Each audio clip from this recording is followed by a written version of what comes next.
इस लेक्चर में देखने वाला क्लास 10 के राजनीतिक विज्ञान यानी कि सोशल साइंस का एक आप बुक पढ़ना है राजनीतिक विज्ञान जिसको हम पॉलिटिकल साइंस कहते हैं। ठीक है, जिसका टॉप 30 वीवीआई सब्जेक्टिव क्वेश्चन दे रहे हैं लघु उत्तरीय प्रश्न उत्तर, जिसका पार्ट 2 होगा। याद रखना है बिहार बोर्ड के लिए ये होगा टॉप 30 क्वेश्चन। इससे एक भी क्वेश्चन आपको बाहर से नहीं आएगा, आराम से इसमें पूरा का पूरा क्वेश्चन आपको आ जाएगा बोर्ड एग्जाम में। टेंशन लेने की बात नहीं, वीडियो क्लास तक देखते रहिए। पार्ट 2 है 11 नंबर जो क्वेश्चन आपके सामने इस प्रकार से, क्योंकि इससे पहले पार्ट 1 में आपको 10 क्वेश्चन डील कर चुके, उसको नहीं देखे जाएगा जरूर चेक करने का प्रयास कीजिएगा। उसका लिंक डिस्क्रिप्शन में मिल जाएगा या आपको टेलीग्राम पर मिल जाएगा। डेली बेसिस पे क्लासेस चलता है, क्लासेस ज्वाइन करने का प्रयास कीजिए। 11 नंबर जो क्वेश्चन क्या है, क्या शिक्षा का अभाव लोकतंत्र के लिए चुनौती है?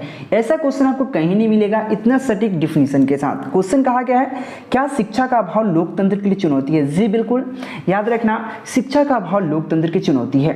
ये क्वेश्चन देख सकते हो 2020, 2021, 2018 और 2017 के एग्जाम में पूछा गया, वीएससीबी में बिहार बोर्ड के एग्जाम में। ठीक है, मोस्ट इंपोर्टेंट क्वेश्चन है, तो याद रखना शिक्षा का अभाव लोकतंत्र के लिए बहुत बड़ा चुनौती है। डिफिनेशन कैसे लिखना है, लाइन बाय लाइन याद करने का प्रयास करना है। शिक्षा का अभाव लोकतंत्र के लिए बहुत बड़ा चुनौती है। शिक्षा का अभाव में लोग न तो अपने अधिकारों को जान पाता है। सबसे पहला बात समझने का प्रयास कीजिए। देखिए, अगर शिक्षा का जहाँ पे अभाव होता है, जिससे अभाव मतलब शिक्षा का नहीं होना, अगर कोई शिक्षित नहीं है तो वह आदमी डिसाइड नहीं कर पाता है कि भाई अपना अधिकार क्या है, मेरा अधिकार है तो है क्या, मैं अधिकार के लिए लड़ता क्यों नहीं हूँ, उसको पता नहीं चल पाता है। वही कहता है शिक्षा का अभाव लोकतंत्र के लिए बहुत बड़ा चुनौती है। शिक्षा के अभाव में लोग ना तो अपने अधिकार को जान पाता है, न अपने अधिकार अपने हक का लड़ाई लड़ पाता है, न अपने अधिकार को जान पाता है और न अपने कर्तव्य को जान पाता है। उसका कर्तव्य क्या है, वो क्या कर सकता है, उसका कार्य क्या है, उसका कर्तव्य क्या है, वो नहीं जान पाता है। क्यों? शिक्षा नहीं है उसके पास, इस वजह से। ठीक है, यहाँ पे परिणाम स्वरूप वे अपने मताधिकार को सही प्रयोग नहीं कर पाते हैं। मताधिकार मतलब जो वोट देने जाते हैं, तो देखिएगा जो पढ़ा लिखा नहीं आदमी वो कहीं भी पैसा लेकर वोट डाल देता है, लेकिन यह नहीं सोचना है कि वोट हम किसको डाल रहे हैं, क्या वो सही व्यक्ति है जिसको हम वोट डाल रहे हैं, जिसको मत दे रहे हैं, अपना मताधिकार जिसको दे रहे हैं वो सही व्यक्ति है या नहीं। क्यों? जो पढ़ा लिखा है वो तो जात पात पर नहीं जाता, वो तो कार्य देखता है कि भाई जो सही कार्य कर रहा है, सही व्यक्ति है, उसको मत देना है। लेकिन जिसके पास शिक्षा है ही नहीं, वो क्या करता है, वो किसी को भी वोट दे देता है, किसी के बहलावा फुसावा में आ जाता है और किसी को मत दे देता है। तो ये कह रहा है परिणाम स्वरूप अपने मताधिकार का सही प्रयोग नहीं कर पाता है। और गलत उम्मीदवार यानी कि गलत उम्मीदवार जो होता है, जो वोट में खड़े होते हैं, उसको उम्मीदवार बोला जाता है। ठीक है, तो जो गलत आदमी को क्या करते हैं, मत दे देते हैं, वोट दे देते हैं, जिससे लोकतंत्र खतरे में पड़ जाता है। जिससे लोकतंत्र क्या होता है, खतरे में पड़ जाता है। अब भाई देखिए आतंकवादी है, वह वोट में खड़ा हुआ, ठीक है, और उसको आप वोट दे रहे हैं, ये कौन बात हुआ भाई? वोट दोगे, वोट दे रहे हो बस, वह तो अपना जन कल्याण के लिए कार्य करेगा, आपको कोई कार्य करेगा नहीं करेगा। इसलिए शिक्षा का अभाव लोकतंत्र के लिए चुनौती है। इसको आप समझने के प्रयास किए होंगे, मैं समझाने के प्रयास किया हूं, फिर से मैं समझा देता हूं। देखिए, शिक्षा का अभाव लोकतंत्र के लिए बहुत बड़ा चुनौती है। शिक्षा के अभाव में लोग ना तो अपने अधिकार को जान पाता है, न अपने कर्तव्य को जान पाता है। परिणाम स्वरूप अपने मताधिकार का सही प्रयोग नहीं कर पाता है, अतः गलत उम्मीदवार को मत दे देता है, यानी कि वोट दे देता है, जिससे लोकतंत्र खतरे में पड़ जाता है। ठीक है, ये मोस्ट इंपोर्टेंट क्वेश्चन था। नेक्स्ट क्वेश्चन आपके सामने, गुप्त मतदान क्या है? देखिए, जो मतदान होता है, जो वोट होता है, वो गुप्त होता है। गुप्त मतलब वहां पे कोई नहीं होता है। जब आप वहां पे मत देने जाते हैं, वोट देने जाते हैं, तो वहां पे कोई नहीं होता, सिर्फ आप अकेले होते हैं। आप जिसको चाहे जिसको वोट दे सकते हो, किसी को कोई नहीं पता कि आप किसको वोट दिए हो। ठीक है, उसको गुप्त मतदान कहा जाता है। जैसे कि गुप्त मतदान की वह प्रक्रिया है, वह विधि है, यानी कि जो प्रक्रिया है एक ऐसी विधि है, एक ऐसी प्रक्रिया है जिसमें क्या होता है, जिसमें कोई दूसरा व्यक्ति यह नहीं जान सकता कि व्यक्ति विशेष जो है, विशेष ने किस उम्मीदवार में जो वोट में खड़ा हुआ है, जो कितना आदमी होता है, ई छाप वो छाप, ठीक है, ये उम्मीदवार किस उम्मीदवार के पक्ष में या किस पार्टी के पक्ष में अपना मत किया है, यानी कि मतदान किया है। यह जानना उसके लिए मुश्किल हो जाता है कि यह व्यक्ति किसको मत दिया है, किसको वोट दिया है, क्योंकि जहां पे मत होता है वहां पे कोई दूसरा व्यक्ति ही नहीं होता। आप चाहे जिसको वोट दो, किसी को वोट दे सकते हो, वहां पे कोई नहीं जानता। तो ये कहता है गुप्त मतदान। मतदान की वह प्रक्रिया है जिसमें कोई दूसरा व्यक्ति यह नहीं जान सकता कि व्यक्ति विशेष यानी जो हम हैं या आप है, व्यक्ति विशेष ने किस उम्मीदवार के पक्ष या किस पार्टी के पक्ष में अपना मत दान किया है। यह होता है गुप्त मतदान। और यह क्वेश्चन 2022, 2021, 2020, 2016 की एग्जाम में देखने को मिला था बिहार बोर्ड के। यह मोस्ट इंपोर्टेंट क्वेश्चन है। इसका पीडीएफ भी डायरेक्ट परचेज कर सकते हो, मात्र 399 परचेज करना है। ओनली 400 रुपये में आपको ऑल सब्जेक्ट मिल जाएगा, केवल सोशल साइंस नहीं, ऑल सब्जेक्ट मिल जाएगा आपको व्हाट्सएप के माध्यम से, जिसमें आपको objective question, subjective question, long question यानी कि वस्तुनिष्ठ क्वेश्चन, लघुत्तरीय प्रश्न उत्तर, दीर्घोत्तरीय प्रश्न उत्तर आंसर के साथ सेलेक्ट करके दिया जाएगा। लेने के प्रयास की जगह नंबर दिख रहा है, ठीक है। ये क्वेश्चन समझने का प्रयास करेंगे। नेक्स्ट क्वेश्चन है संघराज का क्या अर्थ है। जो संघराज की बात करता हूं, संघराज क्या होता है। देखिए संघराज की बात करें तो संघराज, देखिए जब सत्ता का बंटवारा इस प्रकार की एक केंद्र सरकार और उसके अधीन अन्य राज्य सरकार होता है। जैसे कि सत्ता में सत्ताधारी के मतलब समझिए या संघराज के समझिए। देखिए एक केंद्र सरकार होता है और उसके अधीन बहुत सारा राज्य सरकार होता है, बहुत सारा राज्य सरकार होता है। आपको पता है जैसे कि भारत देश है, भारत में बहुत सारा राज्य है जिसको मिलाकर एक देश बना है। तो यहाँ पे क्या कहता है, जब सत्ता का बंटवारा इस प्रकार हो कि एक केंद्र सरकार हो, यानी कि जो सत्ता होता है उसकी बंटवारा इस प्रकार हो कि केंद्र सरकार एक हो, यानी कि केंद्र में जो सरकार होता है वो एक हो और उसके अधीन जो होता है अन्य राज्य सरकार हो, तब इसे संघराज कहा जाता है। संघराज के मतलब समझिए, जो संघराज होता है वह होता है, उसका बंटवारा इस प्रकार से किया जाता है कि उसके केंद्र में एक सरकार हो और उसके अधीन बहुत सारा राज्य सरकार हो। जैसे कि भारत है, भारत के केंद्र में एक सरकार रहता है जिसको प्रधानमंत्री राष्ट्रपति कहा जाता है। ऐसे राष्ट्रपति प्रधानमंत्री से बड़ा पद पे होता है, लेकिन अधिकतम कार्य जो होता है प्रधानमंत्री ही करता है, ठीक है, हमारे भारत में। लेकिन और देश की बात करें तो वहाँ पे राष्ट्रपति होते, वहाँ पे प्रधानमंत्री नहीं होते। लेकिन हमारे देश की बात करें, यहाँ पे प्रधानमंत्री और राष्ट्रपति दोनों होते हैं और राष्ट्रपति का अधिकार जो होता है प्रधानमंत्री से सबसे बड़ा होता है। चाहे अगर राष्ट्रपति तो प्रधानमंत्री को खारिज भी कर सकता है, ठीक है, लेकिन यहाँ पे प्रधानमंत्री का ज्यादा यथी चलता है। तो प्रधानमंत्री जो होता है केंद्र सरकार का एक सरकार है और उसके अधीन मेरा पूरा जो राज्य है 29 राज्य है और 7 केंद्र शासित प्रदेश है। ये टोटल के टोटल क्या है, इसके लिए एक केंद्र सरकार का अधीन आता है और सब राज्य सरकार क्या है, केंद्र सरकार का अधीन आता है। उसी को संघराज कहा जाता है। जैसे समझिए, जब सत्ता का बंटवारा इस प्रकार हो कि एक केंद्र सरकार हो और उसके अधीन अन्य राज्य सरकार हो, समझ गए, तब इसे संघराज कहा जाता है। संघराज में स्वीकृत शक्ति केंद्र सरकार के पास होता है, यानी कि समुच्च शक्ति जो होता है वो केंद्र सरकार के पास होता है। टोटल शक्ति पूरा भारत में क्या करना है, ये टोटल का टोटल शक्ति जो होता है वो केंद्र सरकार के पास होता है, प्रधानमंत्री और राष्ट्रपति के पास होता है। वही कहा कि संघराज में सर्वोच्चम शक्ति यानी कि सबसे महत्वपूर्ण शक्ति जो होता है वो केंद्र सरकार के पास होता है। भारत, संयुक्त राज्य अमेरिका आदि देश संघराज के उदाहरण हैं। भारत की बात करें, अमेरिका की बात करें, बेसिकली संघराज के उदाहरण है।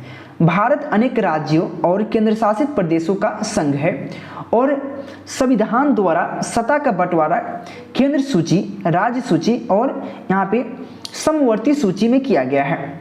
देखिए समझने का प्रयास कीजिए, क्वेश्चन है का आंसर डिफिनीशन जो इतना इजी कहीं नहीं मिलेगा। आप गेस उलट के देख लेना, इतना भारी भारी गेस में आंसर मिलेगा जो आप याद नहीं कर सकते हो। तो यहाँ पे कहा, जब सत्ता का बंटवारा इस प्रकार हो कि एक केंद्र सरकार हो और उसके अधीन अन्य राज्य सरकार हो, उसे संघराज कहा जाता है। संघराज में सर्वोच्च शक्ति जो संघराज जो होता है उसका सबसे महत्वपूर्ण शक्ति होता है वो केंद्र सरकार के पास होता है। जैसे कि भारत की बात करें, अमेरिका की बात करें, आदि जो देश है संघराज के उदाहरण है, एग्जाम्पल है।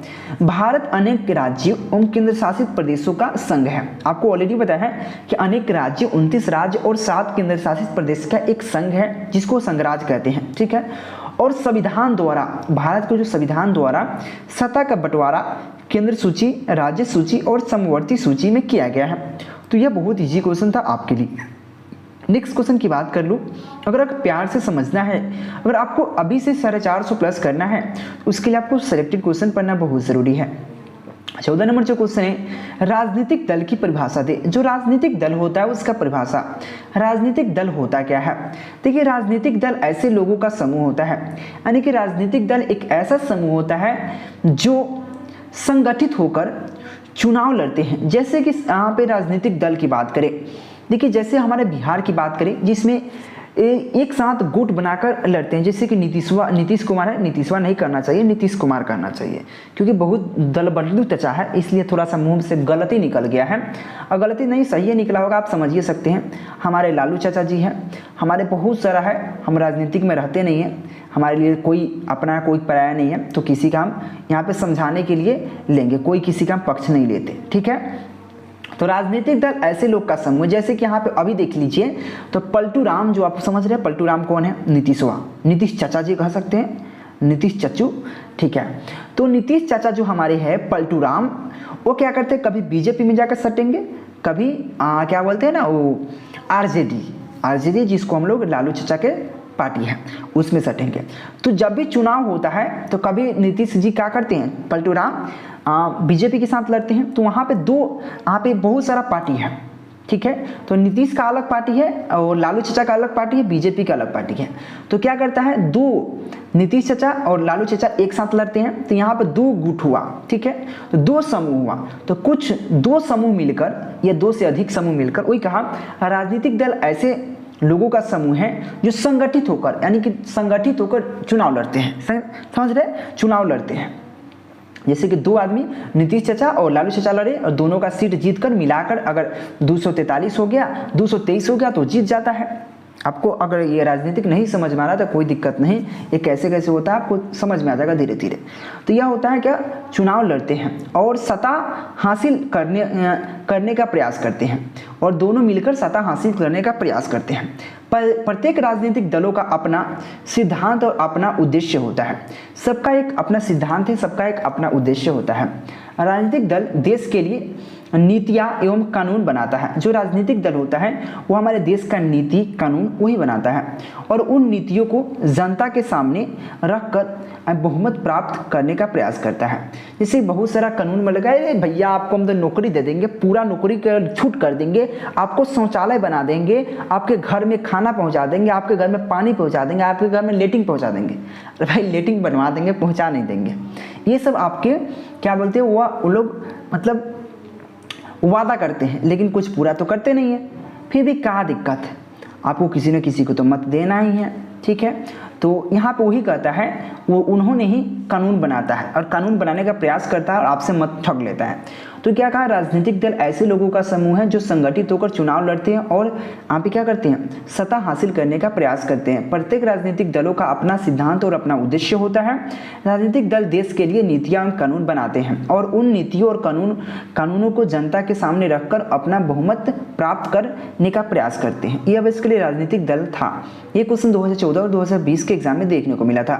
प्लीज़ नए चैनल को सब्सक्राइब करना और टेलीग्राम ज्वाइन कर लेना, आपको लिंक डिस्क्रिप्शन में है। और आपको पीडीएफ नोट्स लेना है तो इस नंबर पर कांटेक्ट कर सकते हो। 10th क्लास के ऑल सब्जेक्ट का पीडीएफ मिल जाएगा, जिसमें आपको ऑब्जेक्टिव क्वेश्चन, सब्जेक्टिव क्वेश्चन सब मिलेंगे। 15 नंबर जो क्वेश्चन है यहाँ पे, गठबंधन की नीति कैसे लोकतंत्र के लिए प्रभावित करती है, यानी कि प्रभाव करती है। देखिए, गठबंधन की सरकार की बात करें, जैसे कि अभी गठबंधन की सरकार चलता है, जैसे बिहार की बात कर लें, इसमें हर साल यही होता है, कभी बीजेपी नीतीश पलटू राम के साथ अपना सरकार बना लेता है, तो कभी पलटू राम पलट के आपको लालू चाचा जो है, तेजस्वी यादव जी है, उनके साथ क्या करते हैं, उनसे जाकर सट जाता है और जाकर क्या करते हैं, आरजेडी की सरकार बना लेता है। फिर पलटू राम पलट के आएंगे बीजेपी के और बीजेपी की सरकार बन जाएगा। ये भी इसके दल बदल कानून होता है और ये बहुत बेकार होता है, लोकतंत्र के लिए प्रभावित है, लोकतंत्र को प्रभावित करता है। ऐसा क्यों?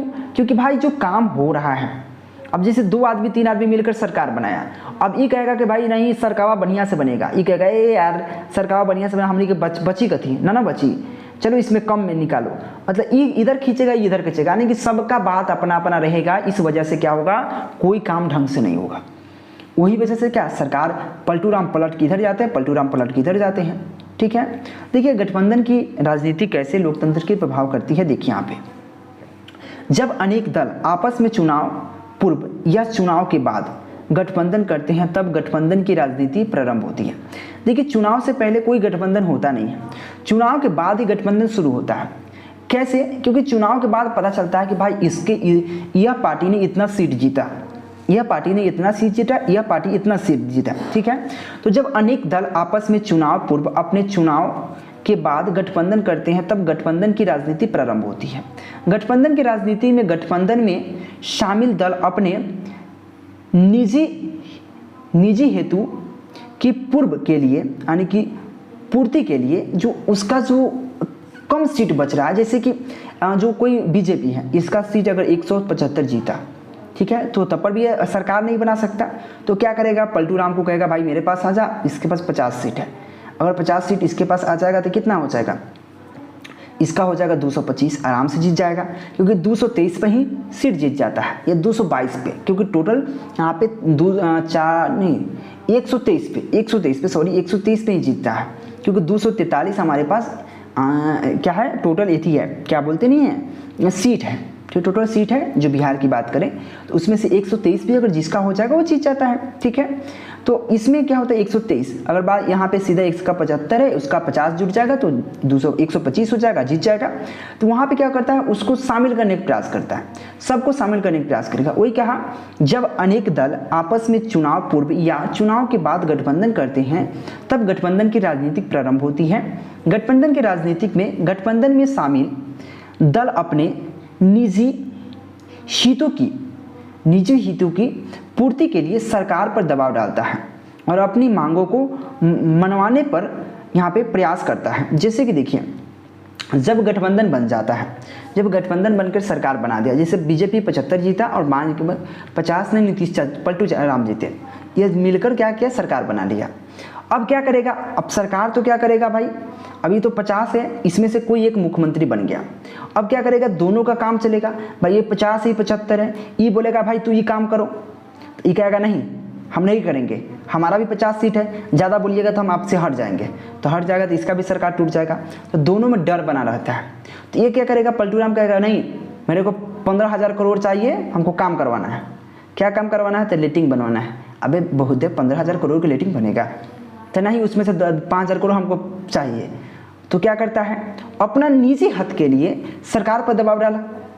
अब बाय द केस जैसे देखिए, आपको हम थोड़ा उल्टा समझाते हैं, जैसे कि हुआ का थी आपको, जैसे कि आरजेडी हुआ, आपको क्या बोलते हैं, लालू चचा है, ठीक है, तो लालू जी हमारे हैं, तो लालू चचा है 50 को सीट जीत गए, 50 को सीट जीते, और क्या हुआ, और यहाँ पे नीतीश चचा क्या 75 को जीत गए, और नीतीश चचा का सरकार बन गया, ठीक है, पलटू राम का सरकार बन गया। अब क्या करेंगे, यहाँ पे तेजस्वी यादव कहेंगे अरे ये काम नहीं करना है, तो ये कहेगा नहीं हम करेंगे, तो नहीं करना है क्योंकि हमको 50,000 करोड़ चाहिए, क्यों, तो नौकरी देना है, तो 50,000 करोड़ का नौकरी थोड़ी ना होता है, 5,000 करोड़ में काम हो जाएगा, तो नहीं तो उसमें हम 2,000 करोड़ हमको अपना काम करवाना है, तो ये बोलेंगे नहीं, तो बोलेगा नहीं दीवा तो हम हट जाए तो सरकार गिर जाए, ये धमकी मिलता है। वही कहता है यहाँ पे जैसी प्रारंभ होती है तो गठबंधन की राजनीति में गठबंधन में शामिल दल अपने निजी मतलब खुद का अपना निजी हित मतलब अपना हितों की पूर्ति के लिए सरकार पर दबाव डालता है, बोलता है कि भाई दे नहीं तो हम हटेंगे, ठीक है, दबाव डालता है, अपनी मांगों को मनवाने पर प्रयास करता है, समय समय पर सरकार से अलग होकर सरकार गिराने की धमकी देता है। जैसे बोले नहीं अलग हो जाएगा, हट जाएंगे भाई सरकार खत्म, तो इसलिए हमारी बात माना, धमकी देता है, जिससे सरकार क्या होता है, अस्थिर हो जाती है, जिससे डरता है, और सरकार को बचाने के लिए राजनीतिक दलों में कभी कभी गलत नीतियाँ भी लेना पड़ता है, गलत भी निर्णय भी लेना पड़ता है, क्योंकि भाई उसका डर है, उसका बात नहीं मानेंगे तो वो छटक जाएगा, धमकी देने का बात करेगा, भाई दो नहीं तो हम हटेंगे तो फिर सरकार गिर जाएगा, ठीक है। तो यह होता है राजनीतिक दल जो होता है, दल बदल जो कानून होता है, या गठबंधन की सरकार जो होता है वो लोकतंत्र के लिए प्रभाव करता है, ठीक है। नेक्स्ट क्वेश्चन 16 नंबर जो क्वेश्चन है, भारत में लोकतंत्र कैसे सफल हो सकता है, तो भारत में लोकतंत्र निम्नलिखित प्रकार से सफल किया जा सकता है। सबसे पहले जनता में शिक्षा का प्रचार प्रसार करना। सबसे पहले बात जनता का शिक्षा होना चाहिए, ठीक है। अधिकार, यहाँ पे देखिए अधिक आर्थिक समानता लाना। आर्थिक समानता, ऐसा नहीं कि छोट जात है ये बड़ जात है, आज के कोई भी दुनिया में जात पात नहीं होता, समानता लाना है, ठीक है। दल बदल कानून का रोक लगाना। दल बदल कानून में रोक लगाना, याद रखना। दल बदल कानून नहीं होना चाहिए, क्योंकि दल बदलू जाम होती है, क्योंकि जो अभी पलटू राम करते हैं इससे दल बदल, उस दल में उस दल से उस दल से भागते हैं, इसको रोक लगाना। जो महिला होता है, महिला शक्तिकरण को बढ़ावा देना। जो महिला शक्तिकरण है, पढ़ा लिखा महिला, भाई उसको भी बढ़ावा दो, ठीक है। जनता को लोकतंत्र को विश्वास होना, और जनता को लोकतंत्र में विश्वास होना ये भी बहुत जरूरी है भारत में। नेक्स्ट क्वेश्चन देख लेते हैं, बहुत इजी क्वेश्चन था। राजनीतिक दल लोकतंत्र क्यों आवश्यक है? राजनीतिक जो दल होता है लोकतंत्र के लिए क्यों आवश्यक है, इसके बारे में जान लीजिए। यहाँ पे लोकतंत्र में राजनीतिक दलों के बिना काम नहीं चल सकता, क्योंकि राजनीतिक दल के बिना लोकतंत्र में काम नहीं चल सकता। क्यों? राजनीतिक दल ही यहाँ पे जनमत का निर्माण कर बहुमत प्राप्त करता है। क्या करता है? जनमत का निर्माण कर बहुमत प्राप्त करने में प्रयास करता है या प्राप्त करता है, और सरकार बनाता है। कौन? राजनीतिक दल, याद रखना। तो सबसे पहले बात, लोकतंत्र में राजनीतिक दलों के बिना काम नहीं चल सकता, क्योंकि राजनीतिक दल ही यहाँ पे जनमत का निर्माण कर बहुमत प्राप्त करता है। क्या करता है? बहुमत प्राप्त करता है और सरकार बनाता है, तथा जन कल्याण का कार्य करता है। जो जन में जो भी प्रॉब्लम है, जो जनता में प्रॉब्लम है, उसके कल्याण के, उसके हित में काम करता है। जो राजनीतिक दल बहुमत नहीं प्राप्त करता, वे विपक्ष में बैठे हैं, वो विपक्ष में बैठे रहते हैं और सरकार की आलोचना कर उस पर अंकुश लगाते हैं और सरकार को तानाशाह होने से बचाते हैं। जैसे देखिए, जैसे कि आपकी ही अब बात कर ले तो यहाँ पे होता क्या है, जैसे कि बिहार में भी आरजेडी की सरकार है, सपोजिट मान लेते हैं, या किसी की भी सरकार है, कोई मतलब नहीं। जैसे कि जैसे नरेंद्र मोदी है, ठीक है, नरेंद्र मोदी की बात करें, वो क्या बीजेपी की सरकार है। अगर वहाँ पे जैसे कि राजद की बात करें, चाहे यहाँ पे कांग्रेस की बात करें, तो कांग्रेस वाला क्या करता है, वो हार चुका है, तो कांग्रेस वाला जब भी बीजेपी कुछ गलती करेगा तो कांग्रेस वाला बोलेगा गलत है, इसको सही करो, वो आवाज़ उठाएगा। तो उस डर से जनता में आक्रोश भरना शुरू कर देगा, इस डर से वो सही काम करता है। इसलिए जो विपक्ष में बैठा है उसका भी बात बहुत महत्वपूर्ण रखता है। तो ये विपक्ष में बैठे तथा सरकार की आलोचना करता है सरकार का, उस पर अंकुश लगाता है, भाई गलत कर रहा है, ऐसे है, और जनता को जगाने का प्रयास करता है और सरकार को तानाशाह होने से बचाता है, सरकार को गलत नीति करने से बचाता है। कौन? विपक्ष में बैठा सरकार। तो याद रखना, लोकतंत्र में राजनीतिक दलों का बिना काम नहीं चल सकता, क्योंकि राजनीतिक दल ही जनता के जन्मजात का निर्माण करता है और बहुमत प्राप्त करके सरकार बनाता है, और यहाँ पे जन कल्याण का राजनीतिक दल ही कार्य करता है। और राजनीतिक दल बहुमत नहीं प्राप्त करता है, जो राजनीतिक दल बहुमत प्राप्त नहीं करता वो विपक्ष में बैठा रहता है, क्योंकि वह विपक्ष का पार्टी है, ठीक है, तथा सरकार का आलोचना कर उस पर क्या होता है, अंकुश लगाता है और तानाशाह से बचाता है। यह होता है राजनीतिक दलों में क्यों आवश्यक है। तो राजनीतिक दल लोकतंत्र में क्यों आवश्यक है, यह जानकारी मिल गया आपको। नेक्स्ट क्वेश्चन की बात कर लेता हूँ। 18 नंबर जो क्वेश्चन आपके सामने है, धर्मनिरपेक्ष राज का क्या अर्थ है। धर्मनिरपेक्ष राज की बात करें, आपने बचपन में पढ़ा होगा या भी पढ़ते होंगे, आपको धर्मनिरपेक्ष है, आपको पढ़े होंगे धर्मनिरपेक्ष का क्या मतलब होता है। तो किसी भी राज्य की धर्मनिरपेक्ष राज का तब कहा जाता है, किसी भी राज्य को धर्मनिरपेक्ष राज तब कहा जाता है जब उस राज्य का कोई राष्ट्रीय धर्म नहीं हो, कोई भी राष्ट्रीय धर्म नहीं हो, शासन के कार्यों में धर्म के आधार नहीं माना जाता है, तथा सभी धर्म को समान आदर एवं सम्मान का अभाव, मतलब जो धर्म का होता है नहीं, आदर सम्मान भाव दिया जाता है। यानी कि कोई भी राज्य को धर्मनिरपेक्ष राज्य तभी कहा जाता है जब वहाँ पे कोई धर्म, राष्ट्रीय धर्म ना हो, कोई भी राष्ट्रीय धर्म ना हो, ना तो वहाँ पे कोई किसी में भेदभाव हो, किसी में वहाँ पे किसी की आदर सम्मान में कमी हो, सभी को एक समान समझा जाता है, उसी को धर्मनिरपेक्ष राज कहा जाता है। जैसे भारत है, तो किसी भी राज्य को धर्मनिरपेक्ष राज तब कहा जाता है जब उस राज्य का कोई राष्ट्रीय धर्म नहीं होता है, ठीक है। शासन के कार्य में धर्म के आधार पर नहीं माना जाता है, धर्म के आधार पर कोई भी शासन नहीं माना जाता, तथा सभी धर्म को समान आदर तथा सम्मान भाव दिया जाता है। ये इसके लिए क्या होता है, धर्मनिरपेक्ष राज्य होता है जैसे भारत है। ये क्वेश्चन 17 और 19 के एग्जाम में देखने को मिला था।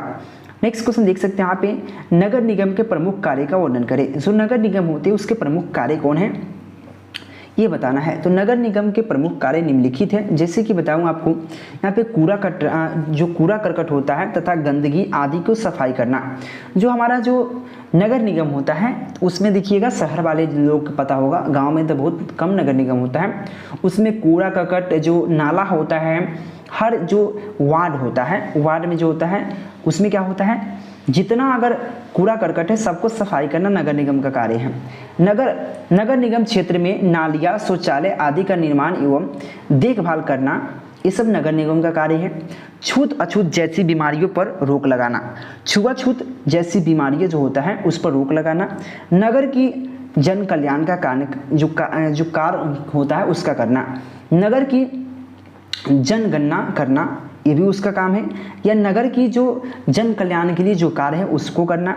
पीने की पानी के प्रबंधन करना, ये नगर निगम का कार्य है। याद रखना नगर निगम का क्या कार्य है, सबसे पहले कूड़ा करकट गंदगी सफाई करना, और सेकेंड है नगर निगम के क्षेत्र में नालियाँ, शौचालय आदि का निर्माण करना, देखभाल करना। जो छूत अछूत होता है उस बीमारियों को रोक लगाना। साथ में नगर की जनगणना करना, जो नगर में कितना जनसंख्या है। पीने की पानी की प्रबंधन करना, ये भी इसके लिए नगर निगम का कार्य है। ये क्वेश्चन 21, 22, 15, 18 एग्जाम में पूछा गया है बिहार बोर्ड के।